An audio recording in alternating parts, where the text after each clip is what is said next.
Müsahibələrdə də deyirlər ki, necə belə özünüzə baxmısınız, necə saxlamısınız. Bu sonradan olmur. O sonradan olmur.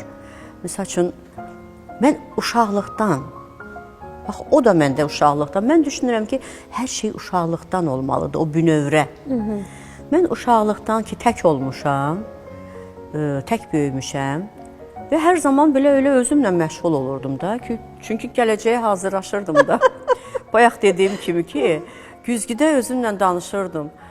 Sonra o institutda səhnə danışığında müəllim deyəndə ki, siz gedib güzgü ilə öz ifanızı, öz hamısını güzgü ilə o da bizim üçün bir dərslik idi ki, güzgüdə baxmalısan, sən necə baxırsan, necə oxuyursan, sizin yəni mimikalarınızı güzgü ilə siz təsdiqləməlisiniz ki, mən belə bax bu cür eləməliyəm, bu cür eləməliyəm.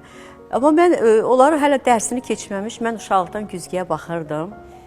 Özüm özümlə saçımla oynayırdım, saçımı qulluq eləyirdim. Məsəl üçün, üzmə qulluq eləyirdim.